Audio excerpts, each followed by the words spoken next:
1998 বিশ্বকাপের শেষ 16তে প্যারাগুয়েকে হারিয়ে কোয়ার্টার ফাইনালে উঠেছিল অধিনায়ক দেশমের নেতৃত্বাধীন ফ্রান্স। সেবার দলটা জেতে তাদের প্রথম শিরোপা। 28 বছর পর সে একই মঞ্চে আবারও মুখোমুখি দুই দল। সেই দেশম এখন ফরাসিদের ডাগআউটে কোচ হিসেবে। ফিলাডেলফিয়ায় চলতি আসরে শেষ 16র এই ম্যাচটা প্যারাগুয়ের কাছে প্রতিশোধের, ফ্রান্সের কাছে আধিপত্যের। বিশ্বমঞ্চে এই নিয়ে তৃতীয়বার লড়বে দুই দল। আগের দুইবারই জিতেছিল ফ্রান্স। এখনো পর্যন্ত কখনোই ফরাসি বাধা পেরোতে পারেনি প্যারাগুয়ে। টানা 3 বারের মতো বিশ্বকাপ ফাইনাল খেলা আর শিরোপা পুনরুদ্ধার করার লক্ষ্যে ফ্রান্স এখন অপ্রতিরোধ্য। গ্রুপ পর্বে শতভাগ জয়, সব মিলিয়ে 4 ম্যাচে 13 গোল করেছে দলটি, হজম করেছে মোটে 2টি। আক্রমণ, মিডফিল্ডের গভীরতা, বেঞ্চের শক্তি আর চাপ সামলানোর দক্ষতা, এই ম্যাচে ফেভারিট হয়েই নামছে ফ্রান্স। দলের সেরা তারকা কিলিয়ান এমবাপে আছেন সেরা ফর্মে, 6 গোল করে আছেন গোল্ডেন বুটের লড়াইয়ে। উসমান দেমবেলে, বারকোলাও নাম লিখিয়েছেন স্কোর শিটে। 5টা অ্যাসিস্ট মাইকেল অলিসের নামে। এই ম্যাচে ফিরতে পারেন মার্কাস থুরাম। সঠিক প্যাড আর সঠিক তথ্য দিয়ে এসব সামলে নিব এক হয়ে। Monalisa sanitary napkin.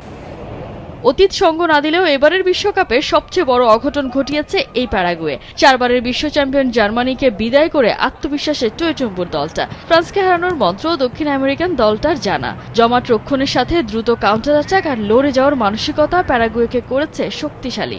বিগ ম্যাচে ফিরছেন দিয়েগো গোমেজ। ফিলাডেলফিয়া থেকে হিউস্টন, শেষ 16র আরেক ম্যাচে সহ-আয়োজক কানাডার সামনে আফ্রিকান জায়ান্ট মরক্কো। 2022 বিশ্বকাপের পর আরও একবার মুখোমুখি দুই দল।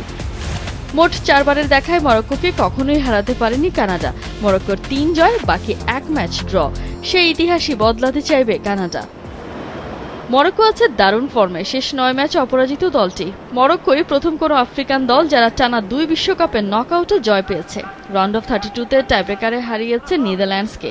গত বছর সেমিফাইনাল খেলা দলটা এবারও চায় সেরা হতে। চোট কাটিয়ে সেন্টার ব্যাক শাদি রিয়াদ অনুশীলনে ফিরেছেন। এদিকে সাউথ আফ্রিকাকে হারিয়ে প্রথমবার শেষ 16তে পা রাখে কানাডা। মরক্কোকে হারানোর মিশনে আক্রমণ ভাগের মূল দায়িত্ব থাকবে জোনাথন ডেভিড আর লরিনের উপর। ইনজুরি কাটিয়ে শুরুর একাদশে ফিরতে পারেন আলফোন্সো ডেভিস।